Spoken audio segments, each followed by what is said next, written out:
नमस्कार, मैं रूपा रजक सदनामा की ओर से आ गई हूँ लेकर दिनांक 22 जून 2024 का संपादकीय लेकर, जिसका शीर्षक है भारतीय साहित्य में लोकतंत्र का स्पंदन, जिसे लिखा है हमारे सह संपादक राकेश अचर जी ने। सदनामा रोजाना बुलेटिन। आज का हमारा विषय भारतीय साहित्य को लेकर है। भारतीय साहित्य में लोकतंत्र का स्पंदन।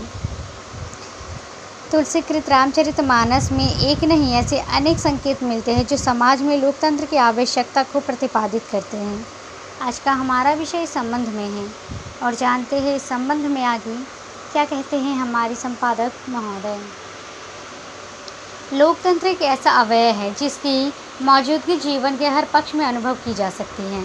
भारत में और दुनिया में जहाँ भी लोकतंत्र का भाव जीवित है, वहाँ आप समाज, राजनीति और साहित्य की रग रग में लोकतंत्र को स्पंदित होते देख सकते हैं। लोकतंत्र की अभिव्यक्ति भारतीय साहित्य में हर कालखंड में देखी जा सकती है।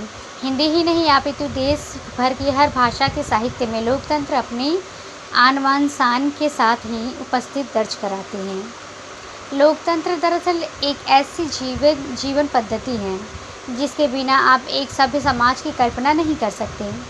भारतीय साहित्य में सबसे ज़्यादा प्रतिष्ठित रामचरितमानस में आप लोकतंत्र को जहाँ तहाँ ही नहीं अपितु सर्वत्र देख सकते हैं।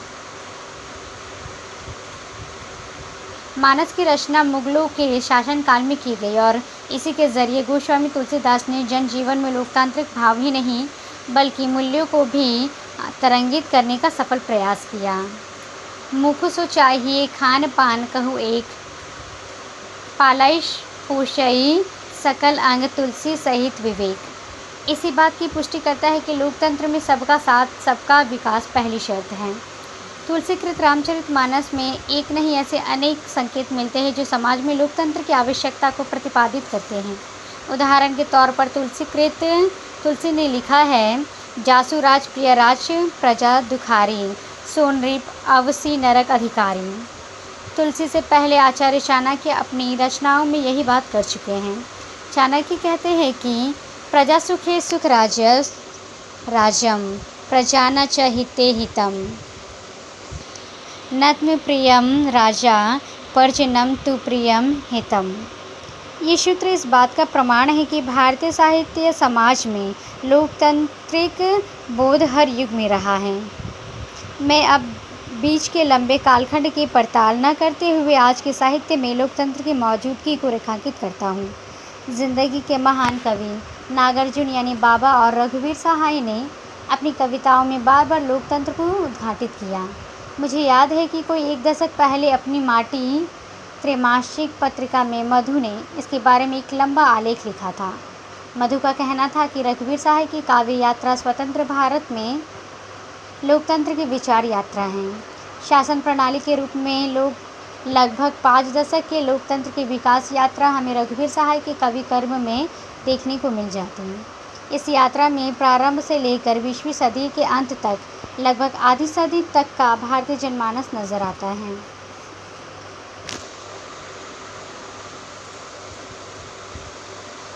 दूसरा सप्तक के वक्तव्य में रघुवीर सहाय कहते हैं, शमशेर बहादुर का कहना है, मुझे बार बार याद आता है उनकी बात, याद आता रहेगा।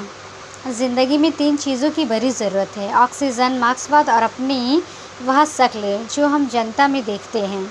उनकी कविताएं भारतीय लोकतंत्र से जुड़े आम आदमी की आशाओं, आकांक्षाओं और सपनों से बुनी हुई है। आज़ादी के बाद लगभग 2 दशक मोह और आशावाद में डूबे दिखाई देते। भारत का बुद्धिजीवी वर्ग इसी आशावादिता के कारण एक नए भारत, एक नए समाज और नई राजनीति का स्वप्न देख रहा था। इतिहासकार सुनील खिलनानी अपनी पुस्तक भारतनामा में इस युग के विषय में कहते हैं, उस युग में लोकतंत्र और समाज सुधार की ऊंची ऊंची बातें खूब की जाती थी और शासन पद्धति के तौर पर उस समय का भारतीय लोकतंत्र एक मिसाल था। संसदीय दलीय कार्यविधियों का अनुपालन करने में बड़े गर्व का एहसास किया जाता था, परंतु यह आशावाद अधिक समय तक न रह सका। इसलिए रघुवीर सहाय ने अपनी कविता एक अधेड़ भारतीय आत्मा में कहा, 20 बरस बीत गए, लालसा मनुष्य की तिलमिल कर मिट गई, टूटते टूटते जिस जगह आकर विश्वास हो जाएगा 20 साल धोखा दिया गया, वही मुझसे फिर कहा जाएगा विश्वास करने को। नागार्जुन की काव्य चेतना में लोक की आत्मा में जनमानस का संवाद है। जनता के सवाल उठाने में नागार्जुन किसी प्रतिनिधि से ज़्यादा सतर्क और जिम्मेवार हैं। नागार्जुन मूलतः जनपक्षधरता के कवि हैं। इनकी कविताओं में जीवन के सवाल खुशबू की तरह नामुजदिगी होती है, नमूदार होती है। श्रमजीवी वर्ग के संघर्ष को अगर कोई अनुष्ठान बनाता है तो वह निश्चित रूप से बाबा ही बनाते हैं। नागार्जुन उस समाज के सच को अपनी काव्य चेतना के माध्यम से संप्रेषणीय बनाते हैं। जन कवि का यह रूप जनप्रतिनिधि के संसदीय रूप से ज़्यादा खरा और ईमानदार है। नागार्जुन स्वाधीन भारत के प्रतिनिधिक जन कवि हैं। तरल आवेगों वाला, अति भावुक, हृदय धर्मी जन कवि। इसकी स्वीकारोक्ति का यह बिंदास तेवर देखें। जनता मुझसे पूछ रही है क्या बतलाऊं, जन कवि हूँ मैं, साफ कहूँगा क्यों हकलाऊं। डॉक्टर रामविलास शर्मा की यह टिप्पणी, जहाँ मौत नहीं है बुढ़ापा नहीं है, जनता के असंतोष और राज्य सभाई जीवन का संतुलन नहीं है, वह कविता है नागार्जुन की। ढाई पसली की घूमतू जीव, दमे की मरीज, गृहस्थी का भार, फिर भी क्या ताकत है नागार्जुन की कविताओं में। हम नागार्जुन की काव्य चेतना में निरंतर धसी लोक जीवन और जन प्रश्नों की तासीर को महसूस कर सकते हैं। मजदूरों किसानों की भाषा में लिखने वाला बाबा की यह स्वीकारोक्ति की, जी हाँ लिख रहा हूँ, बहुत कुछ, बहुत बहुत, मगर आप उसे पढ़ नहीं पाओगे, यह बिल्कुल वैसे जैसे कि लोग बोलते हैं। नागार्जुन की काव्य चेतना में लोक की आत्मा में जन संवाद है। जनता के सवाल उठाने में नागार्जुन किसी जनप्रतिनिधि से ज़्यादा सतर्क और जिम्मेवार हैं। नागार्जुन मूलतः जनपक्षधरता के कवि हैं। इनकी कविताओं में जीवन के सवाल खुशबू की तरह नमूदार होते हैं।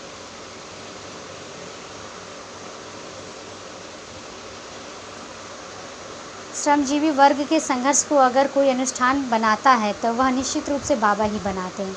नागार्जुन उस समाज के सच को अपनी काव्य चेतना के माध्यम से संप्रेषणीय बनाते हैं। जन कवि का यह रूप जनप्रतिनिधि के संसदीय रूप से ज़्यादा खरा और ईमानदार होता है।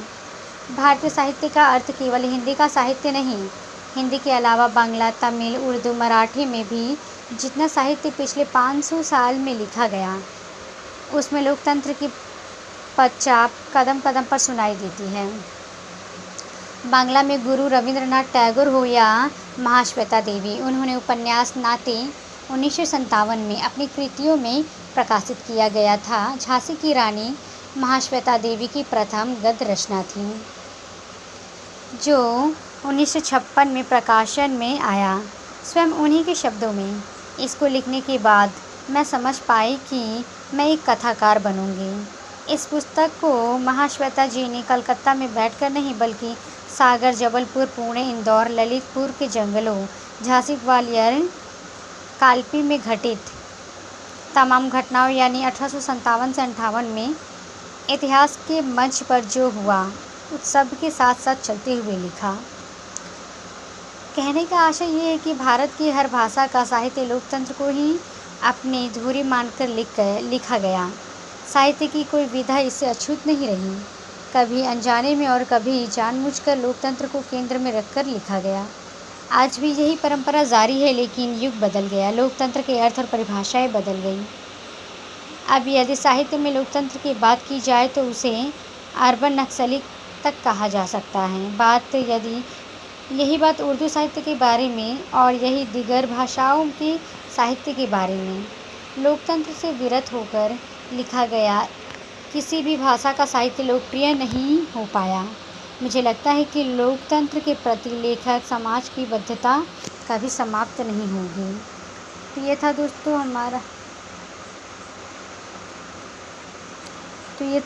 हमारा आज का संपादकीय। कल फिर लौटेंगे एक नए विषय, एक नए संपादकीय के साथ। तब तक के लिए नमस्कार।